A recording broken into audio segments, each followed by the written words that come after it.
Bismillahirrahmanirrahim. Assalamualaikum warahmatullahi wabarakatuh, and also very good morning to all of you. Okay, today's class is a quite heavy lesson. Kita akan belajar sesuatu yang agak berat untuk kamu semua fahami. Dulu pada kelas yang lepas kita dah belajar tentang apakah event yang berlaku sepanjang cell cycle bagi stage interface. Seperti yang kita dah pelajari bahawa interface adalah preparation stage before the cell division take place. Semasa interface, apa yang berlaku semasa preparation stage, sel akan enlarge dan grow up. Kemudian volume of cytoplasm meningkat, the organelle is begin to replicate. Dan yang paling penting semasa interface, kamu pelajari bahawa berlakunya DNA replication dan replication of chromosome semasa S phase. Oleh itu, sel sekarang bersedia untuk melaksanakan division stage.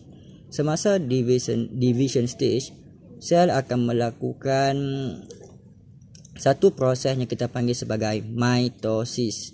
So, hari ini kita akan pelajari tentang chromosome behavior semasa cell division yang kita fokus kepada mitosis.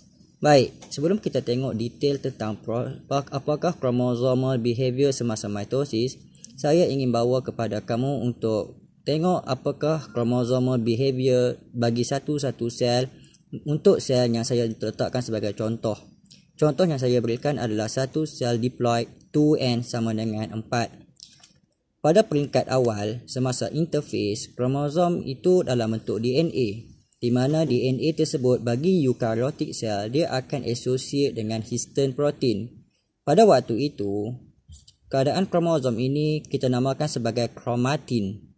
Chromatin adalah dalam bentuk thread-like form, berbenang-benang halus.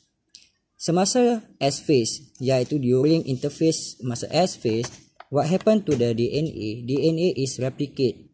Terminologi yang saya gunakan adalah perkataan replication. So DNA is replicate. Apabila satu-satu DNA itu replicate, bilangan DNA akan berganda sebanyak 2. Kalau sebelum ni kita ada sebanyak 5 guanin dalam 1% of the DNA, maka dia akan berganda kepada 2 sebanyak 10% of guanin. Daripada 15 thymine, dia akan berganda kepada 30 thymine. So, gandaan itu berlaku semasa S phase. Apabila DNA itu melaksanakan replication, what happen to the chromosome? Chromosome akan replicate. Pada waktu itu, kamu akan nampak keadaan kromosom itu adalah dalam bentuk identical twin. So, apabila kromosom itu berada dalam identical twin, kita panggil dia sebagai sister chromatids. So, labeling untuk sister chromatids adalah seperti ini. Satu-satu kromosom mempunyai 2 sister chromatids. Baik. Sister chromatid ini, daripada keadaan dia begitu, dia akan bersedia untuk melaksanakan genetic material division. So, division of the genetic material akan bermula dengan fasa yang pertama iaitu prophase. Semasa prophase, what happen to the chromosome? Chromosome is coiled, thickened and condensed. So, apa yang kita akan nampak? Keadaan kromosom itu mula visible. Dan kita nampak visible, dia akan lebih padat. So, masih lagi keadaan kromosom itu adalah sister chromatids that held together in the region yang kita namakan sebagai centromere. So, ini keadaan dia Selepas berlakunya prophase, maka terlaksanalah satu lagi fasa yang kita namakan sebagai metaphase. Pada waktu metaphase ini, kamu akan dapati bahawa kromosom itu akan align. Dia akan disusun align. So, di mana dia align? The chromosome is aligned at the metaphase plate. Metaphase plate ni adalah satu imaginary line Satu line yang kita tak jelas tapi dia akan difahami oleh kromosom untuk dia susun di bahagian tengah sel. So, kita labelkan bahagian imaginary line ini sebagai metaphase plate. So, apa yang berlaku pada waktu itu juga, pergerakan kromosom adalah bergantung kepada kehadiran spindle fiber. Saya nak kamu faham kehadiran spindle fiber. Ini adalah spindle fiber. Some spindle fiber dia akan attach pada centromere.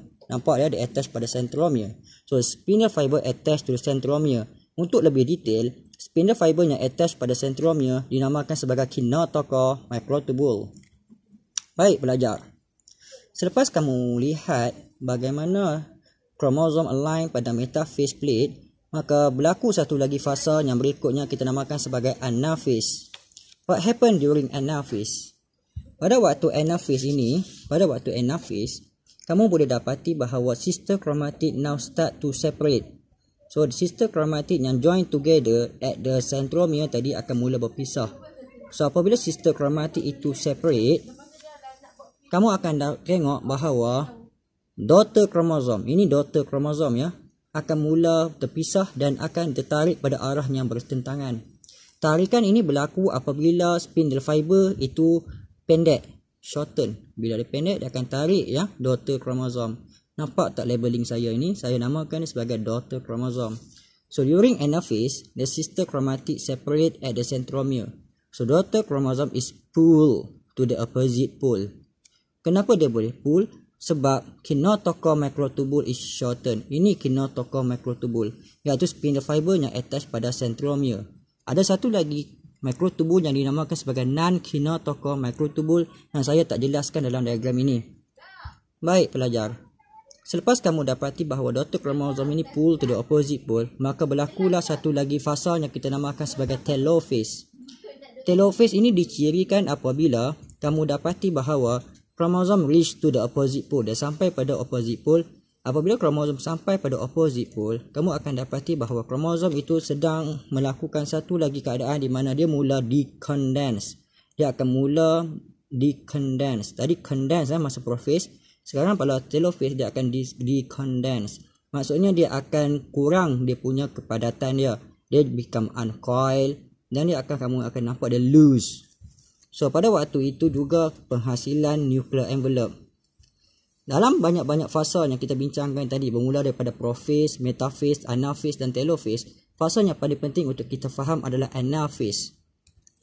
Anaphase adalah satu fasa yang paling kritikal untuk menghasilkan identical number of chromosome. Pada waktu prophase, kamu akan dapati ada kehadiran 2n sama dengan 4. Number of chromosomes still maintain pada metaphase. Bila masuk pada anaphase, the sister chromatid separate. Term yang saya sebut adalah sister chromatid separate. Sebab kamu akan mendengar satu lagi terminologi iaitu homologous chromosome pada fasa meiosis nanti. Pada waktu anaphase bagi mitosis, sister chromatid separate. Bilangan kromosom akan berganda. Kamu akan dapati bahawa bilangan kromosom daripada 4 sekarang berganda kepada 8. Ciri ini adalah ciri yang penting. Apabila dia mencapai fasa telophase, bilangan kromosom akan kekal pada 4 dan 4 walaupun mereka dipisahkan oleh nuclear envelope yang reform bagi identical kromosom yang tertentu itu. So, pada waktu telophase, the chromosome is decondensed dan nuclear envelope start to reform pada setiap kutub yang berbeza. Kemudian barulah berlakunya cytokinesis di mana division of cytoplasm akan memisahkan sel daripada satu parent cell menjadi dua daughter cell. Untuk animal cell, penghasilan two daughter cell berlaku dengan kehadiran cleavage furrow. Manakala bagi plant cell, penghasilan two daughter cells akan berlaku dengan kehadiran formation of cell plate. Baik, pada waktu cytokinesis itu tamat, maka apa yang dapati daripada satu parent cell, dia akan menghasilkan daughter cell. Each daughter cell contain number of chromosome identical as a parent cell.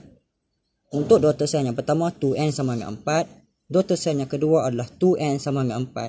So each daughter cell have identical number of chromosome as a parent cell.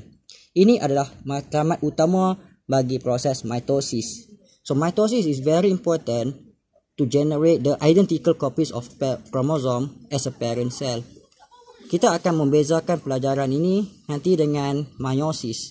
Pada waktu meiosis, saya akan membincangkan perkara yang berbeza supaya kamu dapat membandingkan dengan baik antara mitosis dan meiosis dengan tepat ya.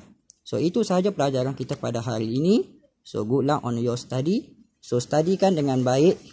Yang pertama saya nak kamu faham tentang behavior of chromosome pada masa prophase, pada masa metaphase, pada masa anaphase, pada fasa telophase.